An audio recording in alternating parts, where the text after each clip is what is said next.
महाभारत की कथा में द्रौपदी का चीरहरण एक ऐसा पल था जिसने पूरे युग को झकझोर कर रख दिया था। लेकिन चीरहरण के बाद द्रौपदी ने ऐसा क्या महसूस किया कि वे उसी कर्ण से मिलने गई जिसने उसे अपमानित किया था।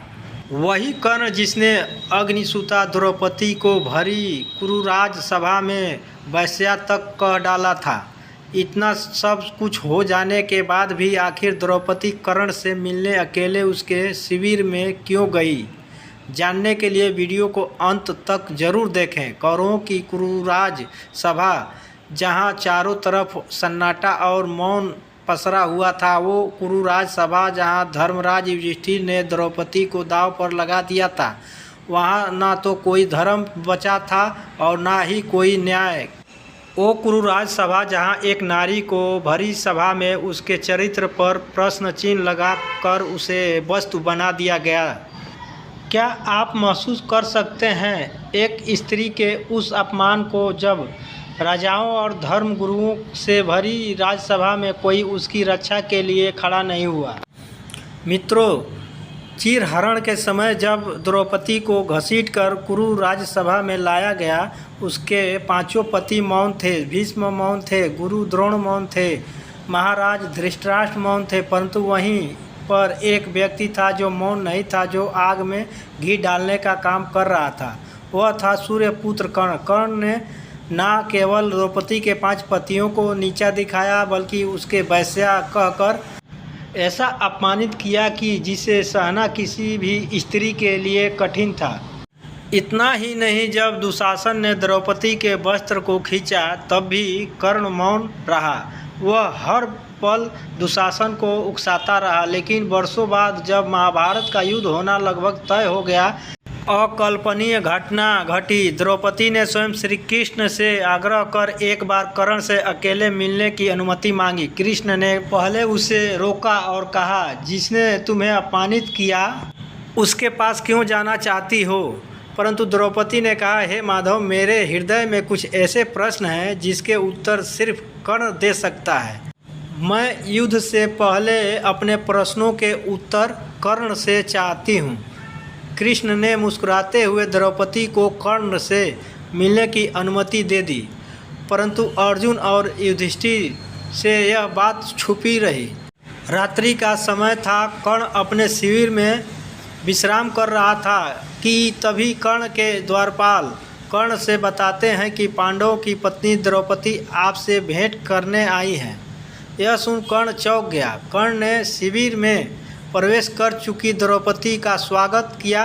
कर्ण के चेहरे पर ना घृणा थी और ना क्रोध था, तो केवल पश्चाताप। द्रौपदी सीधे कर्ण की आंखों में देखा और पूछा, कर्ण, क्या तुमने उस दिन मुझे वेश्या कहा था? क्या स्त्री का मान इतना छोटा होता है? कर्ण का गला रुंध गया और उसने कहा, द्रौपदी, अगर उस दिन तुमने मेरे आत्मसम्मान को ठुकराया ना होता तो शायद मैं वह शब्द कभी ना कहता। मैं आज भी वह अपमान नहीं भूला। उस दिन मैंने जो किया, जो बोला, वह मेरा क्रोध नहीं, मेरी पीड़ा थी, मेरा आहत अभिमान था। यह सुन द्रौपदी ने कर्ण से पूछा, कर्ण, अगर मैं उस दिन स्वयंवर में तुम्हें ना ठुकराती तो क्या आज सब कुछ अलग होता? कर्ण की आंखें भर आई। उसने कहा, हाँ, शायद यह युद्ध भी ना होता। शायद मैं कभी अधर्म के पथ पर ना जाता। शायद तुम मेरी पत्नी होती और मैं वह होता जो तुम्हारे सम्मान की रक्षा करता। द्रौपदी मौन रही। फिर उन्होंने एक और प्रश्न पूछा, क्या आप अब भी तुम मुझे उसी नज़र से देखते हो? कर्ण ने उत्तर दिया, नहीं, अब मैं तुम्हें अपराध बोध की नज़र से देखता हूँ। हे द्रौपदी, मैंने तुम्हें जितना अपमानित किया उतनी ही मेरी आत्मा जली है। द्रौपदी की आंखों में जल भर आया। वह बोली, तुम्हें पता है कर्ण, जब कृष्ण ने मुझे बताया कि तुम भी कुंती के पुत्र हो, तब मैंने अपने सभी घाव भुला दिए थे और मैंने यह भी सोचा था कि यदि मेरी मर्यादा की रक्षा पांचों पांडव ना कर सके तो शायद तुम कर सकते थे, शायद मेरे रक्षक तुम भी हो सकते थे। कर्ण यह सुनकर स्तब्ध रह गया। उसने पूछा, तो क्या तुम मुझे स्वीकार कर सकती थी? द्रौपदी बोली, यदि समय ने मुझे यह अवसर पहले दिया होता और तुम सत्य से स्वयं को दूर ना रखते तो हाँ, मैं तुम्हारी हो सकती थी। यह कहते कहते द्रौपदी की आंखें भर आई। कर्ण ने अपना मस्तक झुका दिया और कहा, हे द्रौपदी, मेरे निष्कलंक जीवन में सबसे बड़ा कलंक तुम्हारा अपमान है। मैं मरने से पूर्व अगर कुछ मांग सकता तो केवल यही चाहता कि तुम मुझे क्षमा कर दो। द्रौपदी ने कर्ण की ओर देखा और कहा, कर्ण, तुम्हें क्षमा करने का अधिकार केवल मेरा नहीं, उन स्त्रियों का है जो आज भी अपने अपमान में जी रही है। मैं बस इतना कह सकती हूँ कि यदि आज तुम अधर्म का साथ छोड़ दो तो मेरे आंसू सार्थक होंगे। कर्ण ने धीरे से उत्तर दिया, अब बहुत देर हो चुकी है द्रौपदी, मैं अधर्म के नहीं अपने वचनों का बंदी हूँ। इतना कहकर कर्ण अपने शिविर से बाहर चला गया।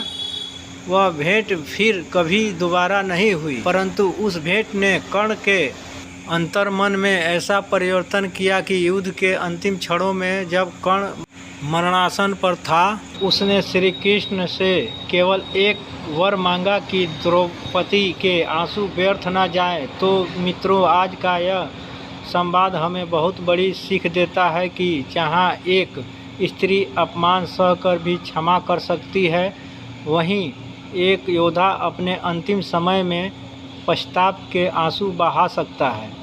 कर्ण और द्रौपदी दोनों ही अपने अपने स्थान पर महान थे। द्रौपदी और कर्ण की यह भेंट केवल दो पात्रों का संवाद नहीं था, यह क्षमा और पश्चाताप का मिलन था। जहाँ एक ओर द्रौपदी ने अपने भीतर की आग को करुणा में बदल दिया, वहीं कर्ण जो युद्ध भूमि में अमर होने चला था, वह उस दिन मन से पराजित हुआ। तो मित्रों, यह थी आज की वीडियो। इस वीडियो पर आपकी क्या राय है? आप अपनी राय हमें कमेंट के माध्यम से भी बता सकते हैं। वीडियो पसंद आई हो तो वीडियो को लाइक करके वीडियो को शेयर करें। चैनल पर अगर नए आए हैं तो चैनल को सब्सक्राइब करना ना भूलें। धन्यवाद।